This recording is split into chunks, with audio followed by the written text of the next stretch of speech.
Good morning, everybody. Good morning, everybody. We will get started here in one moment.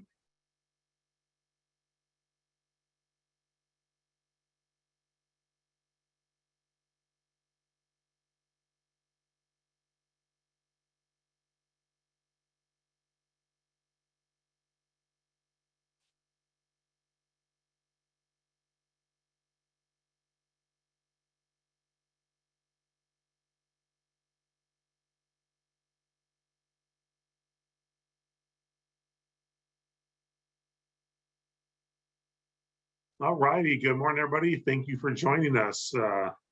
Welcome back. I hope everybody had a great holiday season, a great start to their new year. For those that don't know me, I'm Robert Theobald. I'm the Small Business Ombudsman and Vice President of Small Business Services at the Arizona Commerce Authority and your host today for the Small Business Boot Camp. We want to welcome you on this January 10th. This is our first session this year, and we're excited to have you with us. We got a great lineup for today, and we're going to talk in a few slides about the lineup we've got for 2023 that we're real excited about. So thank you for joining us. And one of the things we like to do is we like to start by thanking all of our community partners. We couldn't do these boot camp sessions without them, their time, their effort, and their expertise. And these are just a sample of the 120 plus community partners that we have working with the boot camps. So those that are new and not familiar with the Small Business Boot Camp, it is designed to help small businesses prepare, plan, and grow. It is a statewide initiative supported by all of those community partners. And not only is it our Tuesday morning 9 a.m. webinars that we will do every Tuesday this year, it is a content library and a series of workshops as well. And we'll get into those here shortly. First, we want to talk about the content library, because this is a really amazing tool that's available to all of you at no cost, your friends and whoever. We started recording the webinars from our very first one, and we post those in the content library. So we have our webinars. We also recorded our workshops and have those in the content library as well. And you can see there, it says a diverse collection of 200 plus. It's actually over 250 webinars, presentations, and workshops that are available in that content library. And you can find it on the bottom of the Small Business Bootcamp webpage. And then you can sort by a handful of filters that you see there. And also you can click on the links and you can share those with others too. And so they can go directly to that webinar if needed. But this is an amazing resource available to everyone, and we hope you take advantage of it. Because there are so many, sometimes it can be hard to find a topic you might be looking for. And if that's the case, feel free to reach out to me and we can get you directed to the right spot.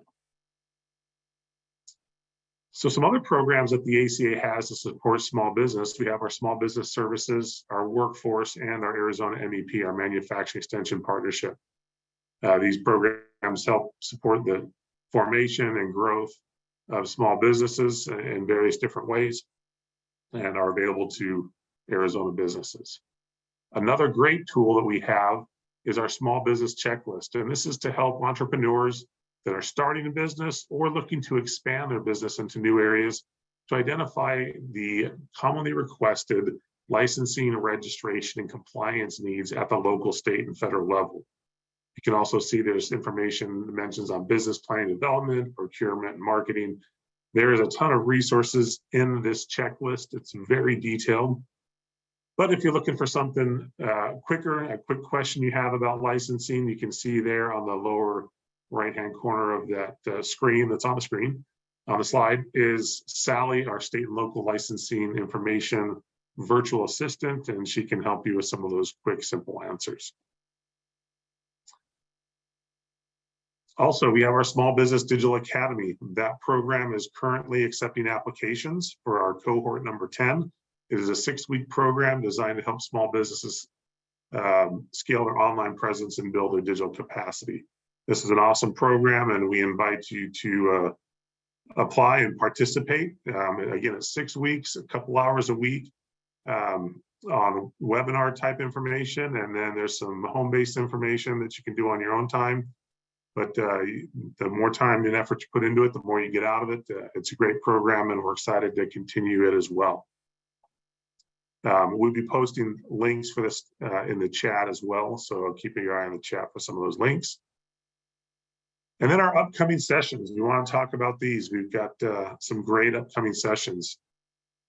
So next Tuesday, we have Business Planning for a Strong 2023, and that's at 9 a.m.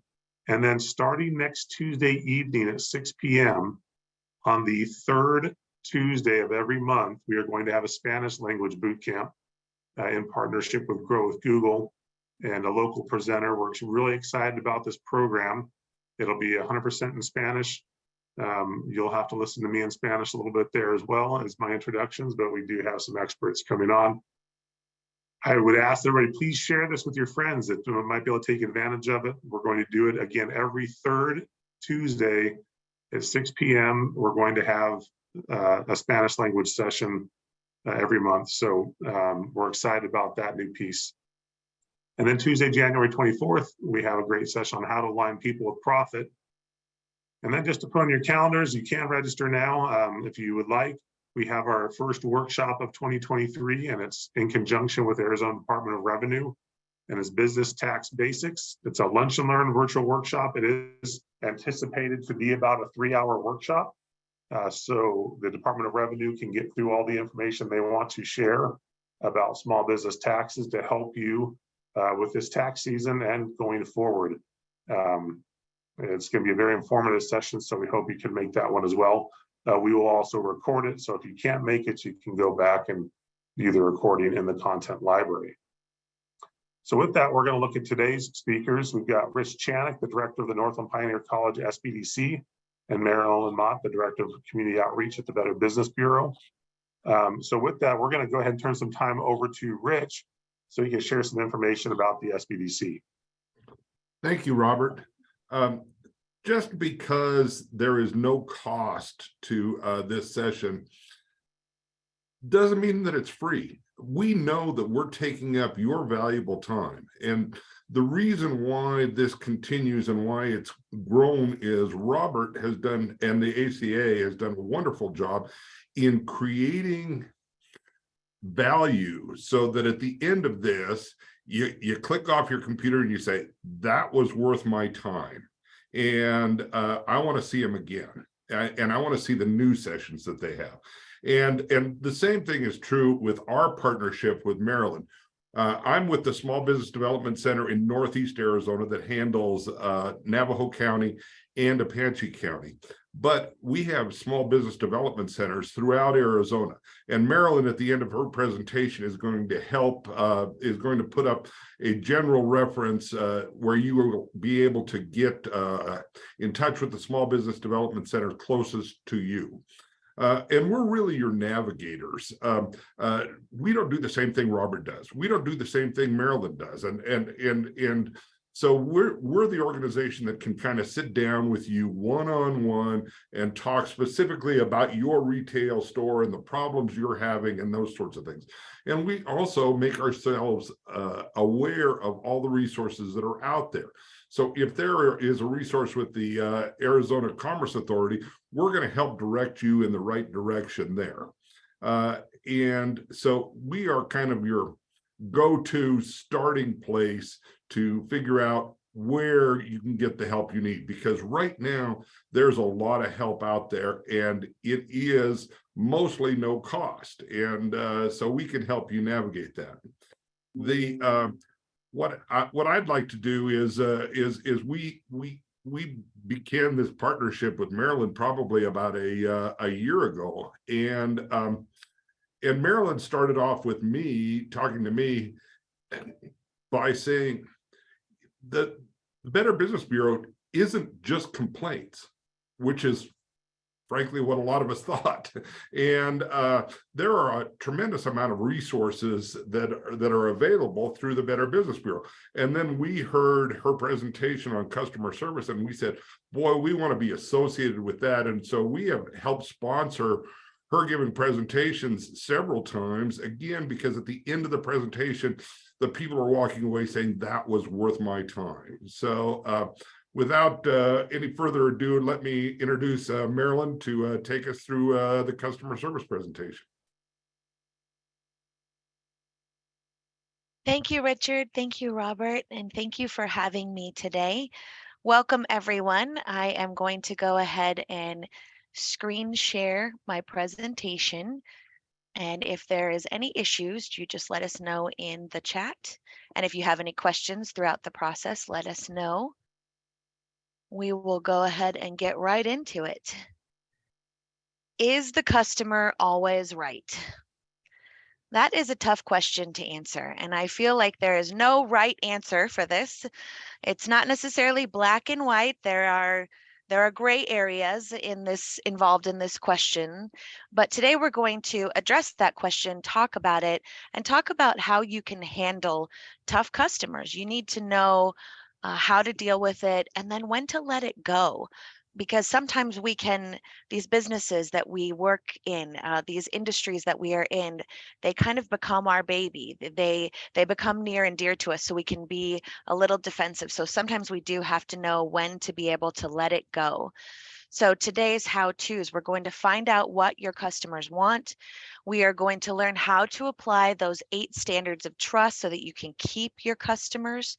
We're going to talk about preventing issues, how to tackle tough customers, how to ask for customer reviews, and when to recognize when you do need help, because even though we may be expert in a field, we are always going to run into something that we just need to turn to someone else. And that's why you have places like the Arizona Commerce Authority, places like the Small Business Development Center that you can go to for assistance when you need help. So it's good to know that you have people out there that you can turn to that can help you out. So what do your customers want? According to Forbes.com, and this is just within the last year, the consumer behavior trends have changed a bit, of course, since we've had the COVID pandemic. So we are looking for, as a customer, we all are, trustworthy businesses. We're looking for a circular buying relationship. Circular buying relationship is a little bit different than what it used to be. It used to be more linear. Now it's more like we want to feel a part of the business that we are purchasing from. And the younger generation, especially, is very philanthropic. So they want to know that the business that they are purchasing from or getting a service provided from also gives back to their local community in some way. So that's really key and important, I believe, for a business to know for their future growth. We want to make sure that we have easy online purchase options.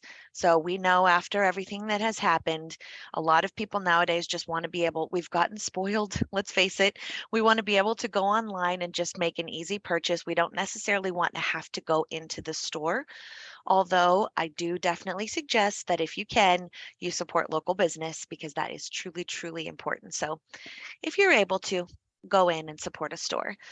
We do want, if you are going to have an in-store experience, you want to make it just a little bit more elevated. So how can you make your customers' trip to you worth their time? Richard was just mentioning that time is valuable, and we are definitely all learning that and have had a dosing in that the last few years. So how do we respect that customer's time and make sure that they do feel valued if they are going to take the time to come in?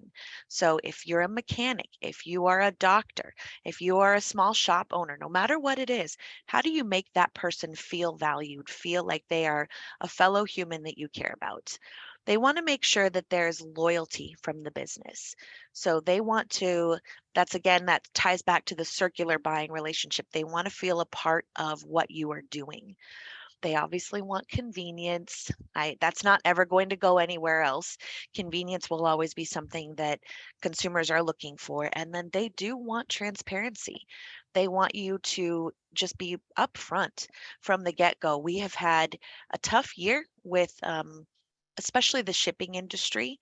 And I'm sure most of you have experienced at one point or another where you thought you were going to have something in, but maybe it didn't come in on time. And maybe you had to get on the phone, or maybe you had to send out an email to your customers letting them know, hey, that product that you were looking for, unfortunately, I don't have control over this, and it's not going to be here until this date, but I want to let you know you're going to get an email from me or maybe a text message from me as soon as it comes in, and you're going to be able to get that product that you're looking for. So transparency is really truly key to staving off an angry customer. That's important. We don't want angry customers. So BBB's 8 standards of trust, we're just going to go over these real quick. Build trust, be transparent, be responsive, honor promises, embody integrity, advertise honestly, tell the truth, and safeguard privacy. These are all steps that you can take that will lead you to those 5-star customer reviews as opposed to those 1-star customer reviews. If you do these things, then you can truly, truly help your customers. Not too hard to do. So, prevention. Let's talk prevention here. Prevention is key, and it can be easier said than done. That is true. But if you take certain little steps, then you can prevent having an angry customer. You can avoid that upfront. So provide multiple points of contact for your customer. And these are tips that are directly from the Better Business Bureau. They're also stuff that we have gleaned through a lot of the classes that we have taught and mentoring that we do. But provide multiple points of contact. So don't just have phone calls. Make sure that you have the ability to maybe email your customers. Ask them if they're willing to receive text messages. Nowadays, that seems to be a way that a lot of people prefer to communicate. So maybe make that available to them. And then if you are a brick and mortar, then make sure you put a note up on the door if you're in a small town. If you're in a larger city, it's probably more like you have regular set hours. When you're in a small town like I am in northern Arizona, we tend to know that sometimes you're going to show up and there will be no one at at the shop because maybe they're on a week-long vacation back in Minnesota. So that's a little bit more common in a small town, but make sure you're communicating that to your customers ahead of time.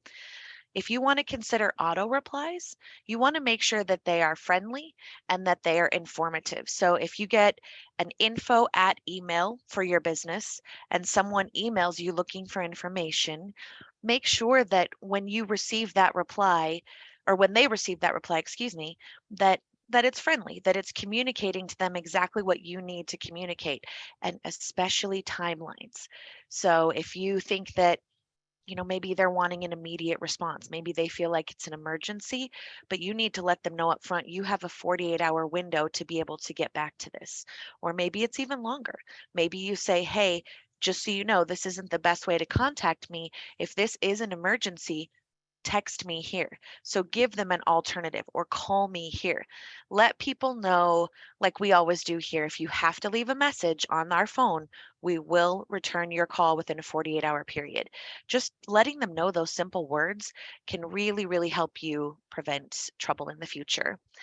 And then I do highly recommend that you use a contract, an invoice, a website maybe with policies and procedures or terms and conditions that are very clear, um, and a receipt. If you are retail, or if there's some kind of a receipt that you're giving them, some kind of written communication that is concise and very, very clear about your policy. So review that with your customer. So before they sign it, or maybe at the end of a transaction, when you give them that, let them know, hey, if you have any issues, you can go here. Or just so you are aware, this item that you're getting ready to purchase, or maybe this special that we're running right now is for a very limited time. You need to make them aware of those timelines, or let them know final sale. Letting someone know final sale, or this is your final sale, there's no exchanges, no refunds, that could save a lot of trouble in the future if you just let them know up front. Be honest about your timelines, and if something comes up, let your customer know that you're aware and that you're working to resolve the issue. Sometimes just making them feel heard can be the huge difference to diffusing what could have been a hot situation. They come in hot and angry, and you're able to just kind of toss cold water in it, for lack of a better way to say it, but do that. It's a good thing to do, to just kind of be proactive. And that leads us to the next step, being proactive. When you know that you have an unhappy client, and you can tell, let's face it, most of us are pretty good at hearing the tone in the voice, or recognizing, maybe not all the time, but most of the time we know, you can reach out. Or if a problem comes up on your end and oh man, I promised that we were going to be able to be there today to repair the fence, but I had this emergency come up, and one of my workers is their little boy is sick and they're having to care for them. Life happens all around us. So this is why what Richard said is so important. Time is money, and time is the most valuable commodity that we all have. So with that in mind, treat them as you would want to be treated. It's pretty easy to do. Apologize and do your best to be respectful, and then keep good documentation. I know that that sounds so old school in today's tech world, but text, that's documentation. Email, that's documentation. So it doesn't necessarily have to be paper if you want to be eco-conscious. You absolutely can, but make sure that you're keeping good documentation of those transactions that you're having with the customer. And then tackling tough customers. So here's where we're at when you've done everything that you can do. You're not going to be able to please everyone. When you're in business, there's just going to be some people that will be unreasonable or maybe not see things your way.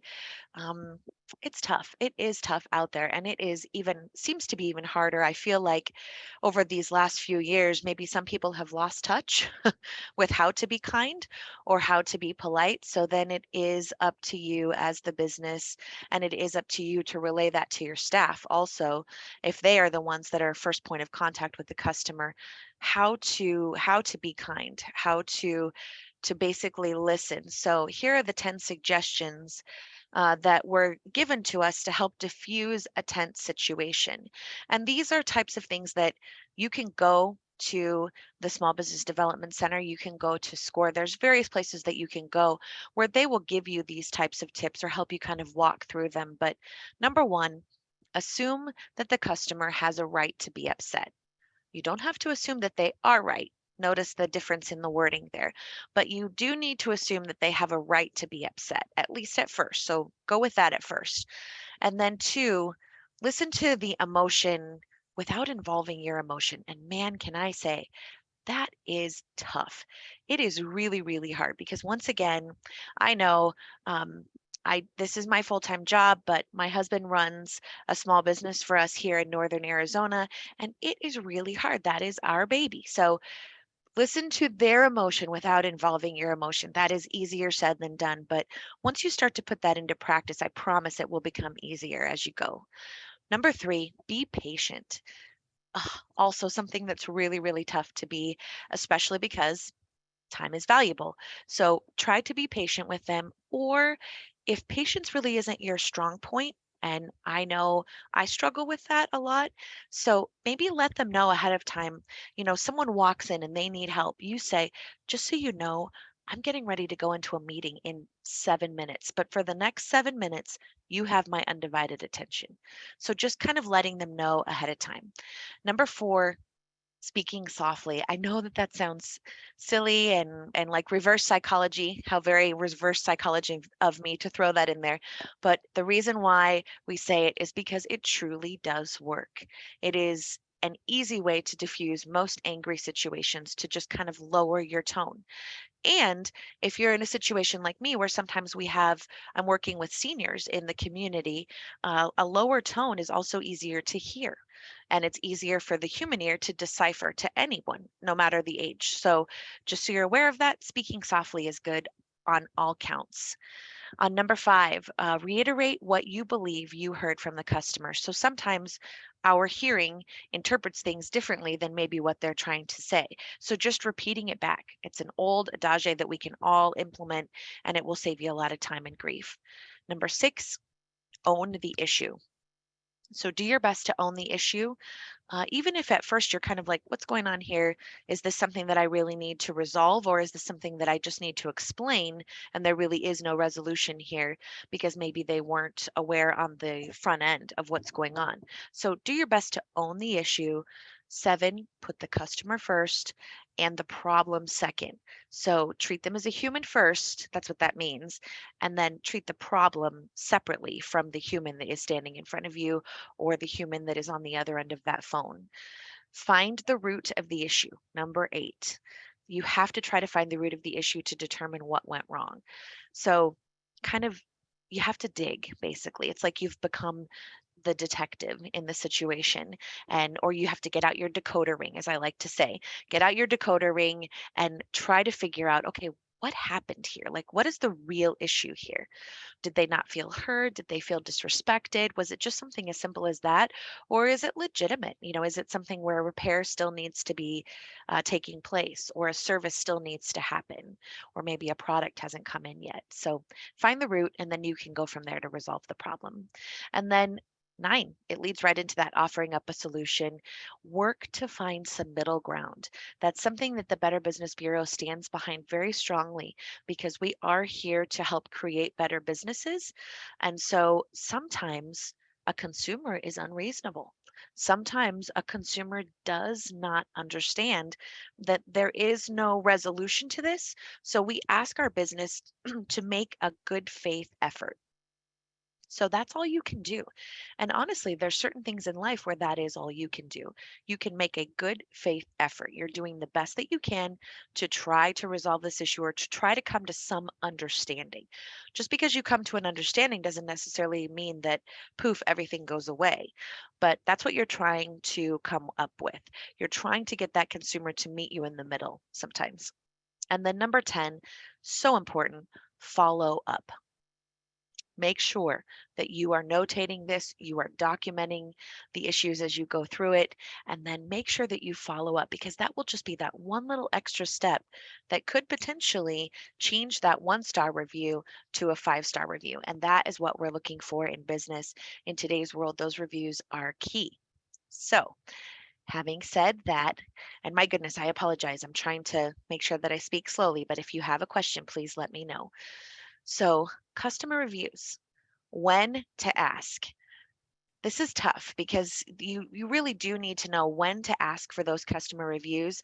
You do not want someone in front of you that has come in hot, for example, or maybe it's an angry person on the phone, and you are talking with them, and then all of a sudden you just hit them with that customer review. No, I would suggest that you really truly do wait for that opportunity. Make sure that you have a happy customer standing in front of you. You can tell when they are pleased, because they are definitely relaying their gratitude to you already. So that's an easy ask at that point. If you receive an email or a text from the consumer, maybe you even get a card in the mail from them saying thank you for your service, thank you for what you've done. When you do that, respond to that email with the link for your customer reviews. Respond to that text with a quick link to your customer reviews. Make sure you're asking for those reviews. You have worked hard. Once again, I'm going to go back to what Richard said. Time is valuable. You have invested your time with this customer. I think that it's okay for you to say, I deserve to get that 5-star review, and ask for it. We need to remember that our time is as valuable as their time. So it is okay for you to ask for recognition for that. And then after you've helped a customer in any manner, so whether it was answering a simple question or fixing a major issue, once you've helped them and you have been able to actually come to an understanding, then at that point, I would say it's good for you to ask for a customer review. And you want to make sure that you're asking politely and without pressure. You don't want to make it seem like, if you don't do this, I'm not going to help you. That's probably not the best way to get a good review. That will probably come back to haunt you in some way. So don't do that. Explain how helpful it can be for your business. Be honest with them. Be honest. In today's world, I really rely on these customer reviews to draw people to my business. So if you'd be willing to help me, I just want you to know that that would actually really truly help build my business, and I'd be very grateful. Maybe you have some way that you give back to the community, and you can help tie that in at this point and let them know, for every customer that we help, 3% of our proceeds, or 5%, or 10%, whatever it is, or all of our staff gives back to this local charity. Tie that in at this point, because this is where that circular experience comes back in. Now, I, as the customer, feel like I'm helping you succeed as a business. And I can't tell you how important that is. Consumers want to feel that in today's world. So that's really, really valuable for you to know. And then make it as easy for them as possible. So either walk them through the process right there. So, make it simple, or offer to send them an email or a text with the link. So once again, time is valuable. that is the theme of today's. Richard, you did not know that that was the theme of today's session, but it is. So offer an easy way to make this happen. Do not make it difficult, because if it is difficult, it will halfway through, or maybe just after that second step, they will stop. They will not follow through. So you want to make it as easy as possible. And then lastly, recognize when you need help and where to go. And this is part of the letting go of the process. Sometimes we are going to come up against a problem where we are just not going to know where to turn, or I shouldn't say that. We will not know where to turn internally. So we will draw on our own knowledge, our own experience as much as possible. But at some point, no matter how long you have been in business, you will need to ask for help. And I have a couple of quotes here from Marcus Lemonis. He's the star of that hit reality TV show, The Prophet and Street of Dreams. And he's an entrepreneur and has lots of businesses out there. And he has helped over the course of his career a lot of businesses. And sometimes you have to accept that you need help. And I love that quote. It's crucial to understand that nobody knows everything that there is to know about starting or running a business, regardless of what that business is. So, having said that, here on the screen, I have put a list of people that you can go to. I have our Better Business Bureau's main campus phone number. And then I personally am in Northern Arizona. The Arizona Commerce Authority, who is doing this amazing program, this small business boot camp, go to them. Come sign up for these classes. I mean, in a couple of weeks, they're going to be having that class about planning for your year. It is not too late to plan for 2023. Do not feel like you've already, given up on your New Year's resolution because you're already 10 days into the year. No, don't do that. Take a deep breath. And understand there is still time for you to plan to have a successful 2023. So sign up for those classes that are out there. Seek out the Small Business Development Center. You can go to this website today and you can find out, no matter where you are at in the state of Arizona, you can find someone to help you. And that is what I want you to take away the most today, is to understand that dealing with tough customers it's hard. It's no one's favorite thing to do. It is probably the thing that we do not look forward to the most. And it's something that can be easily tackled, and even more so if you know that there are people backing you up. If you know that there are people out there that you can turn to and say, so if you get that, let's say that mean message from a customer, and you just don't call them back right away. Take a deep breath and maybe go to someone else. Ask for a little advice before you start to reach out, before you start to mend those fences. Reach out to someone that is an expert and that can maybe just help cool you down before you respond to that customer. There are online tools available, of course, in this amazing world that we live in. There's classes everywhere, but there's classes here locally that where you can meet and connect with other businesses like you are today. It's an amazing world that we live in, and we need to hold out hope that this year can be an amazing year for all of you and an successful year for all of your businesses. I want to let you know about a couple of programs that we offer really quick. BBBBlueprint.com. It's available online, something that you can check out. We do have our first Empower cohort coming up.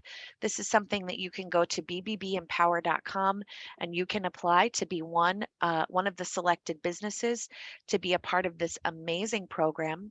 And if you are an entrepreneur out there and you are looking for startup funds, we have the Arizona Kiva Hub, which is in Phoenix and in Northern Arizona.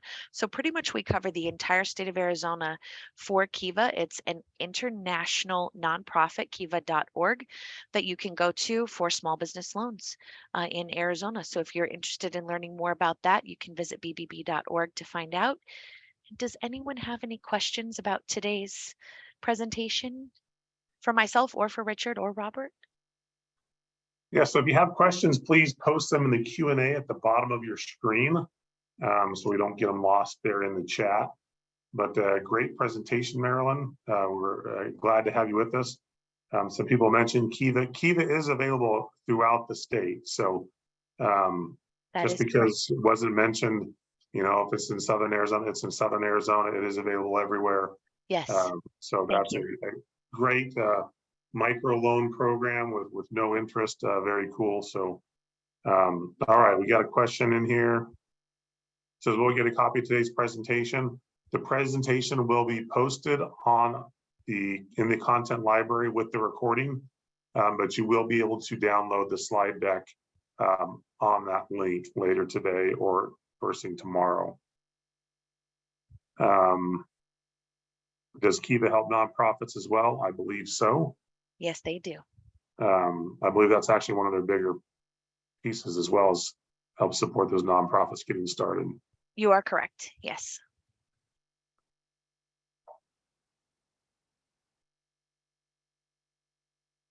So it says, thank you. Looking for the resources mentioned. I appreciate it. A lot of great resources. As Marilyn mentioned, the SBDC, and with Rich on there, is I do a lot of work with the SBDCs throughout the state and with SCORE. I do stuff with the Better Business Bureau. You may think we're all competing. We are not. We are all working together to help small businesses grow. That's our goal. And so there's a lot of resources available that we're all willing to help direct you to for your success. So it looks like we don't have any more questions about difficult customers or any other material, which is not a problem. We're always glad to give some people a few minutes back in their day. Again, leave it open for any questions if they pop in real quick, but we want to thank Rich for being on. We want to thank Marilyn for being on. We just want to remind everybody as well about the upcoming sessions. Again, every Tuesday morning at 9 a.m. we will have a boot camp session. And then the third Tuesday of every month, we will have our Spanish session. Those are listed on our website as well. And again, we really want you to share those so we can make sure our Spanish speaking friends out there can access the quality content as well as they start and grow their businesses. Georgette asks, I'll be moving to Arizona. Where would be the best place to start to get connected? Georgette, I would reach out to myself. You can contact me and I'll post my email in the chat. It's Robert T with 2 T's at azcommerce.com. You can reach out to me directly and then we can chat about what you're doing and then get you connected with the ecosystem and the area and industry that you'll be in. Glad to do that. And, you know, we've got some other great workshops coming up as well. So we've got an awesome lineup for 2023. So, you know, keep an eye on the emails you get from us, working with our partners throughout the state. We're going to have some awesome boot camps, awesome workshops, and some other activities you'll see through our networks. So with that, I don't know if Rich, you have any closing comments, or Marilyn, you want to share anything as we close? If not, we will wrap up. I noticed a couple of questions in the chat. Does BBB guide businesses on how to respond to difficult customers? Yes, we absolutely do. And that is also something that you can seek local help through your Small Business Development Center if you want more one-on-one. If you want to come to BBB for help on that, you absolutely can. And then there was another quick question, Robert, that said, are we automatically invited to future Tuesdays? I believe the answer to that is they need to register for each individual boot camp. Correct. You need to register for each individual boot camp each week. Once you sign up for one, you'll get our email. Unless you unsubscribe, but you'll get the emails with the upcoming sessions. You just click on there and then subscribe, or not subscribe, click on and register for each one you want to attend. So Marilyn, going back to your questions and to your presentation, we have a great question in here from Anna. So okay. I hope too many people didn't leave because this is a really good question. Can we talk about knowing when to let go? Yes, we can. That is a hard one because it's true. The businesses become near and dear to you. You invest all of your time, your energy into building that business, and then you have a customer that comes in and just either dashes your hopes or really knocks you down a peg or two. And it can be hard not to take, we are all as humans as a whole tend to remember the negative and not the positive.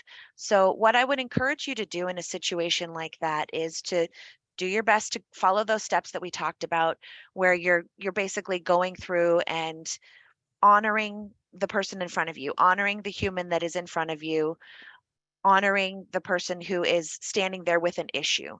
Maybe not the issue, but the person. So honor the human in front of you, do your best to help address it. And then when they walk away and you're just down there, reach out to your team, reach out to your family. Maybe you have a close friend that you go to when you're in that position.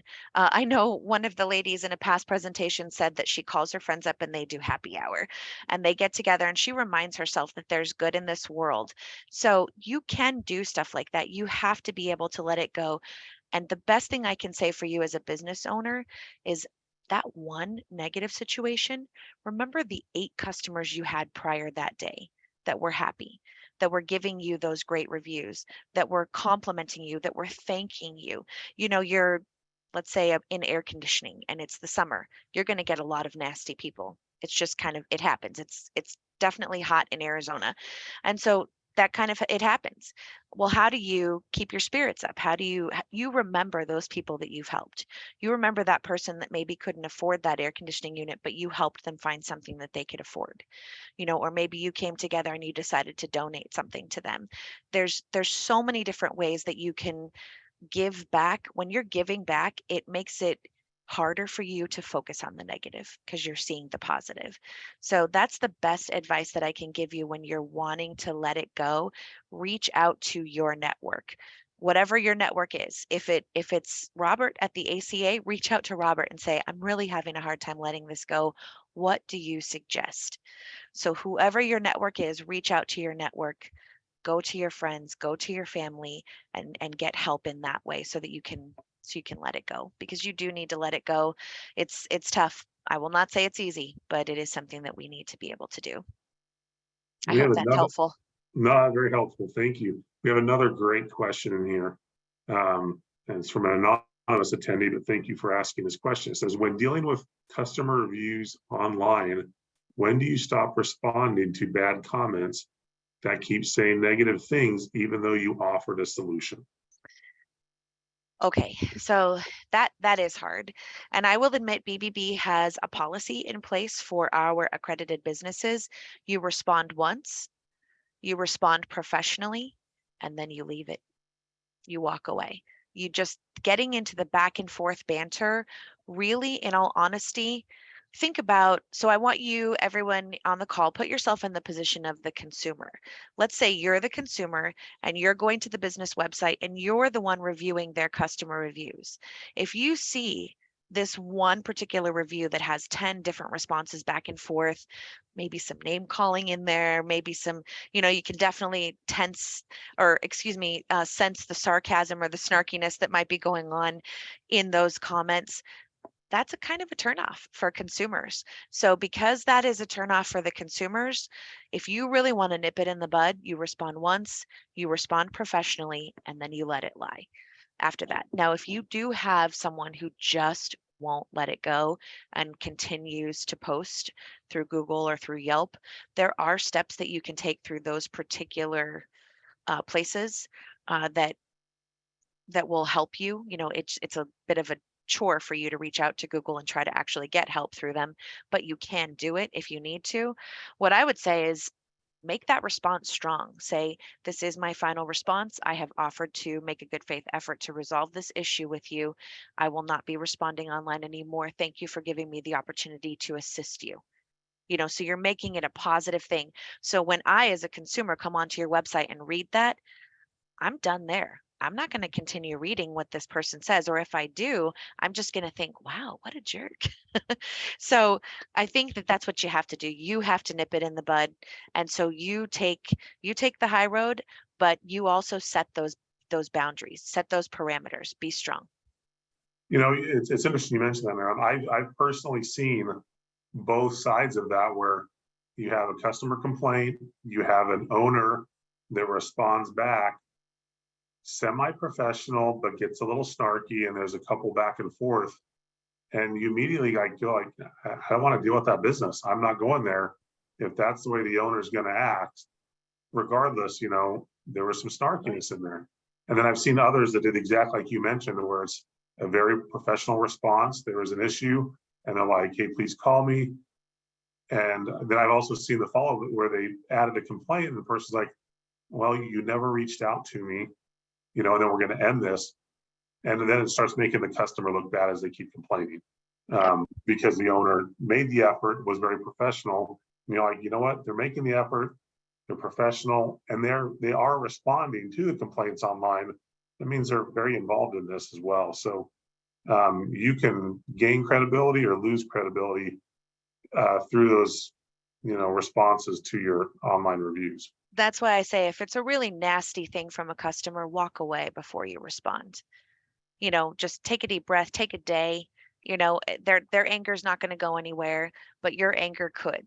Your emotion could. So step away from it, take a deep breath, go do what you need to do to just kind of unwind, and then know that, like Robert said, if you respond strong and professionally, you retain the power in the situation.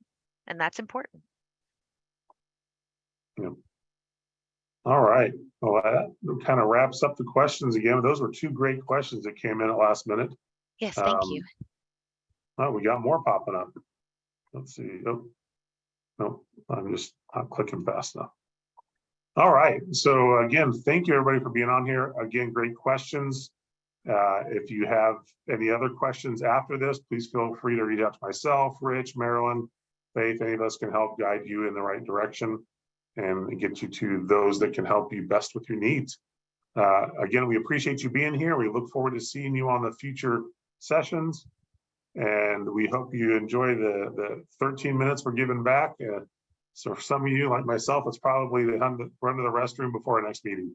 So again, thank you for being with us. And again, happy 2023, and we will see you soon. Have a great week.